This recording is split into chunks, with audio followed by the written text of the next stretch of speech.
बिस्मिल्लाहिर्रहमानिर्रहीम अस्सलाम वालेकुम। Welcome to my channel CS house.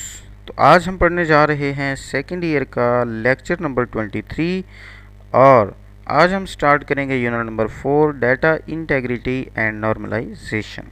अगर हम इस चैप्टर की बात करें तो इसमें हमारा 5 नंबर का पेपर होता है, जिसमें हमारे 2 शॉर्ट क्वेश्चन और एक MCQs होगा सेकंड ईयर के एग्जामिनेशन के लिए। ठीक है, तो इनफैक्ट शॉर्ट क्वेश्चन आएंगे दो, तो हम मोस्टली हम शॉर्ट टॉपिक्स को ही डिस्कस करेंगे। तो आज हमारे जो टॉपिक्स हैं वो हैं data integrity, what is entity integrity, how can we attain entity integrity, what is referential integrity, how referential integrity can be achieved. ठीक है, ये हमारे 5 टॉपिक्स हैं। और एक और बात मैं आपको बता दूं कि मैं टाइम वाइज ना डिस्क्रिप्शन में बता दूंगा कि हमारा फर्स्ट जो टॉपिक है डाटा इंटेग्रिटी, इसका कितने टाइम से लेकर कितना टाइम है। सेकंड होगा एंटिटी इंटेग्रिटी कि उसका किस टाइम से स्टार्ट है और किस टाइम पर वो टॉपिक जो है वो एंड हो जाता है। ठीक है, तो अगर मतलब कोई बंदा कोई एक टॉपिक सुनना चाहता हो तो वो डिस्क्रिप्शन में वहाँ से टाइम चेक कर ले और इजीली वो अपने जो भी टॉपिक है उसका वो उसको सुन सकता है। अगर सारे लेक्चर सुने तो बेस्ट होगा। चलें जी, हम पहला टॉपिक डिस्कस करते हैं, what is data integrity. Data integrity means reliability and accuracy of data, कि हमारा डाटा जो है वो कितना रिलायबल है और उसकी कितनी एक्यूरेसी है। जो डाटाबेस में हम डाटा स्टोर कर चुके हैं उसकी एक्यूरेसी की बात की जा रही है। ठीक है, अगर तो वो रिलायबल है, उसमें कोई एरर नहीं है, तो इसका मतलब है कि हम डाटा इंटेग्रिटी फॉलो कर रहे हैं और हमारा डाटा जो है वो बेस्ट है। ठीक है, it is related to the quality of data, ये डाटा की क्वालिटी से रिलेटेड है कि हमारे डाटा की क्वालिटी क्या है। अगर तो वो एक्यूरेट है, रिलायबल है, तो इनफैक्ट उसकी क्वालिटी अच्छी है। और अगर एक्यूरेट नहीं है, मतलब उसमें कुछ गलतियां हैं और रिलायबिलिटी भी उसमें नहीं है, तो इसका मतलब ये होगा कि वो उसकी क्वालिटी अच्छी नहीं है, उसमें कुछ हमारी कमी कोताहियाँ हैं जिनको दूर करना चाहिए। It is maintain with the help of integrity constant, और इसको यूज़ किया जाता है इंटेग्रिटी कॉन्स्टेंट्स की मदद से। इंटेग्रिटी कॉन्स्टेंट क्या होते हैं, हम डिफरेंट चेक्स लगा रहे होते हैं। सपोज करें कि हम अपनी फेसबुक आईडी बनाने जा रहे हैं। ठीक है, तो फेसबुक आईडी जहाँ पर चलें एक और एग्जांपल लेते हैं कि हम अपने स्टूडेंट्स का डाटा एंटर करने जा रहे हैं। ठीक है, तो स्टूडेंट का डाटा जब एंटर करेंगे तो इनफैक्ट सबसे पहले रोल नंबर आता है, और रोल नंबर जो है वो हमेशा हम किस में लिखते हैं, न्यूमेरिक डाटा में। तो हम वहाँ पर एक चेक लगा देते हैं कि वहाँ पर डाटा हमेशा किस फॉर्म में लिखा जाएगा, न्यूमेरिक फॉर्म में। अगर वहाँ पर कोई बंदा करैक्टर फॉर्म में डाटा लिखना चाहेगा, या मतलब अल्फ़ाबेट्स की फॉर्म में लिखना चाहेगा, तो वहाँ पर एरर शो हो जाएगा। वो कहेगा कि आप उसकी डाटा टाइप जो है वो गलत लिख रहे हैं। ठीक है, तो इससे क्या होगा कि हमारा डाटा गलत इनपुट होगा ही नहीं। जहाँ पर नाम होगा तो नाम हमेशा किस में होता है, करैक्टर्स में, मतलब अल्फ़ाबेट्स में। तो वहाँ पर भी हम चेक लगा देंगे कि हमेशा जो है जो भी हम यहाँ पर लिखें वो करैक्टर की फॉर्म में होना चाहिए, अल्फ़ाबेट्स की फॉर्म में होना चाहिए।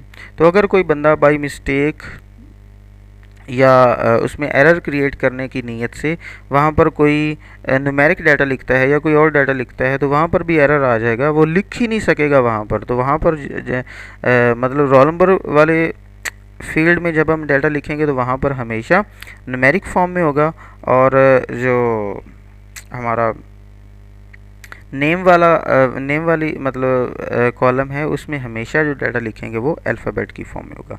इसी तरह से फेसबुक वाली एग्जांपल देने लगा था, तो उसमें जब हम फॉर्म फिल करते हैं तो उस पर चेक लगाया होता है कि फॉर्म जो है वो टोटली कंप्लीट होना चाहिए। ठीक है, सबसे पहला चेक क्या है, कंप्लीट होना चाहिए। अगर हम उसमें से कोई ब्लॉक खाली छोड़ देते हैं तो हमारा फॉर्म जो है वो सबमिट ही नहीं होता। हम सबमिट वाले बटन पर अगर क्लिक करते हैं तो वो कहता है जी आपका मैसेज आपका जो फॉर्म है वो इनकम्प्लीट है, उसको पहले कंप्लीट करें। फलां ब्लॉक आपने फिल नहीं किया, उसको पहले फिल करें, फिर आपका जो है फॉर्म सबमिट होगा। ठीक है, तो इस तरह से हम चेक्स लगाते हैं जिस तरह से हम अपने डाटा की क्वालिटी को बेटर कर सकते हैं। Integrity constraints are the rules that are designed to keep data consistent and correct. Integrity constraint क्या है, वो रूल्स हैं जिनको यूज़ करते हुए हम डाटा को कंसिस्टेंट और करेक्ट कर सकते हैं। नेक्स्ट है हमारा टॉपिक है, what is entity integrity. Entity integrity means a primary key cannot contain a null value because it is used to identify a record in the relation. Entity integrity से मतलब ये है कि हमारी जो टेबल की प्राइमरी की होगी, हमारे जो रिलेशन की प्राइमरी की होगी, उसकी वैल्यू नल नहीं हो सकती, क्योंकि प्राइमरी की जो होती है वो अपनी अपनी रो को, अपने रिकॉर्ड को यूनिकली जो है वो आइडेंटिफाई कर रही होती है, मतलब उसकी रिप्रेजेंटेशन कर रही होती है, उसकी नुमाइंदगी कर रही होती है। तो अगर नल की ही नहीं होगी तो नुमाइंदगी करने वाला तो कोई बंदा ही नहीं होगा, तो वो रो जो है उसकी कोई रिप्रेजेंटेशन नहीं कर सकेगा। ठीक है, तो प्राइमरी की का होना बहुत ज़रूरी है, प्राइमरी की वैल्यू नल नहीं हो सकती। बाकी मतलब जो कीज़ हैं उनमें नल वैल्यू हो सकती है, लेकिन किसी भी रिलेशन में, मतलब किसी भी टेबल में जो प्राइमरी की होती है उसकी वैल्यू नल कभी भी नहीं हो सकती। ठीक है, तो उसमें कोई ना कोई वैल्यू लिखना ज़रूरी है। वो और दूसरी चीज़ कि उसमें वो डुप्लीकेट भी नहीं हो सकती, उसकी वैल्यू डुप्लीकेट भी नहीं होगी, मतलब जो वैल्यू पहले लिख चुकी हैं वो भी दोबारा नहीं लिख सकते, और नल भी नहीं हो सकती। It is not possible to identify record if primary key have null value. तो इसका मतलब वो कहता है कि किसी भी रो को ढूंढना, उसको आइडेंटिफाई करना जो है वो बड़ा मुश्किल हो जाएगा अगर उसकी प्राइमरी की वैल्यू नल होगी। ठीक है, how can we attain entity integrity. अब ये है कि हम एंटिटी इंटेग्रिटी को लगा कैसे कर सकते हैं, उसको कैसे अटेन कर सकते हैं, अप्लाई कैसे करेंगे।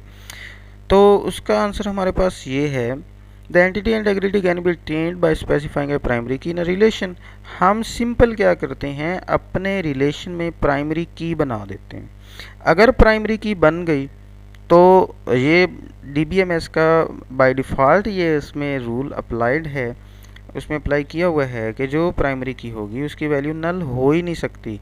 जब तक आप प्राइमरी की वैल्यू नहीं लिखेंगे, आप नेक्स्ट रिकॉर्ड पर, नेक्स्ट लाइन पर आप जा ही नहीं सकते। ठीक है, वो आपको अलाउ ही नहीं करता कि आप विद आउट रिटन प्राइमरी की वैल्यू आप नेक्स्ट रो पर चले जाएं, तो ऐसा पॉसिबल ही नहीं होता। तो हम प्राइमरी की जब सिलेक्ट कर लेते हैं किसी भी रिलेशन में, तो वहाँ पर एंटिटी इंटेग्रिटी खुद से जो है वो अप्लाई हो जाती है। ठीक है, DBMS displays an error if a user saves a record without specifying a primary key। तो DBMS वो क्या करता है कि क्या करता है, एक एरर मैसेज शो कर देता है कि अगर हम अपने टेबल को, अपने रिलेशन को विद आउट स्पेसिफाइंग प्राइमरी की सेव करना चाहें तो वो सेव नहीं होगा। ठीक है, वो कहेगा कि पहले आप प्राइमरी की सिलेक्ट करें, आप प्राइमरी की कौन सी यूज़ करना चाहते हैं, फिर जो है वो डाटा आपका या आपकी फ़ाइल जो है वो सेव होगी। ठीक है, नेक्स्ट है जी, how referential integrity can be achieved. Referential integrity किस तरह से अचीव की जा सकती है। Referential integrity can be achieved by creating relationships. Relationship जब हम बना देते हैं तो हमारी रेफरेंशियल इंटेग्रिटी जो है वो अचीव हो जाती है। मतलब हम एक टेबल का दूसरे टेबल के साथ रिलेशनशिप बना दें, तो रिलेशनशिप बनाने से क्या होता है, वहाँ पर रेफरेंशियल इंटेग्रिटी अचीव हो जाती है। A relation which contain primary key is called parent relation and which contain foreign key is called child relation। कि वो रिलेशन जिसमें प्राइमरी की होती है वो कौन सा टेबल होता है, वो पेरेंट टेबल होता है, और जिसमें फॉरेन की होती है वो चाइल्ड टेबल होता है। ये MCQs में भी चीज़ पूछी जा सकती है। अब हमारा वर्ड रेफरेंशियल इंटेग्रिटी असल में है क्या चीज़। रेफरेंशियल इंटेग्रिटी वो तो अचीव थी कि हम किस तरह से कर सकते हैं, हम रिलेशन बनाते हैं और रिलेशन बनाने से रेफरेंशियल इंटेग्रिटी अचीव की जा सकती है। ठीक है, अब है क्या चीज़। Referential integrity means that if a foreign keys exist in the relation its value should be matched with the primary key in it's parent table.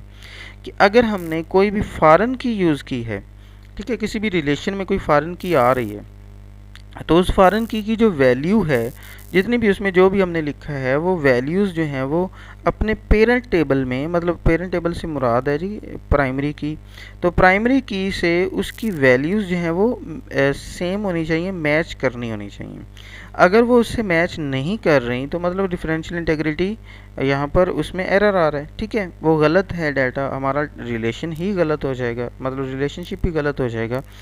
तो रेफरेंशियल इंटेग्रिटी होना ज़रूरी है। मतलब फॉरेन की वैल्यूज़, अब मतलब फॉरेन की वाला जो टेबल होता है वो कौन सा होता है, चाइल्ड टेबल, और जो प्राइमरी की वाला टेबल होता है वो कौन सा होता है, पेरेंट टेबल। तो पेरेंट टेबल की जो प्राइमरी की है उसकी वैल्यूज़ चाइल्ड टेबल की फॉरेन की के साथ मैच होनी चाहिए, दोनों का ये मस्ट है, ठीक है। It preserves relationship between relation, और ये हमारे जो रिलेशनशिप होती हैं उसको क्या करता है, उसको प्रिजर्व्स करता है। प्रिजर्व के लिए ज़रूरी है, अगर हम बचाना चाहते हैं अपने रिलेशनशिप को, अगर हम कहते हैं कि ये हमारा रिलेशनशिप लॉन्ग टर्म के लिए चले, तो दोनों तरफ क्या होना चाहिए, वैल्यूज़ जो हैं वो मैच करती होनी चाहिए। It ensures that data in both relation is consistent, ये इस चीज़ को इंश्योर करता है कि हमारे दोनों साइडों पर जो डाटा है वो क्या है, वो कंसिस्टेंट है। तो चलें, ये था हमारा आज का लेक्चर। स्टे ब्लेस्ड, अल्लाह हाफिज़।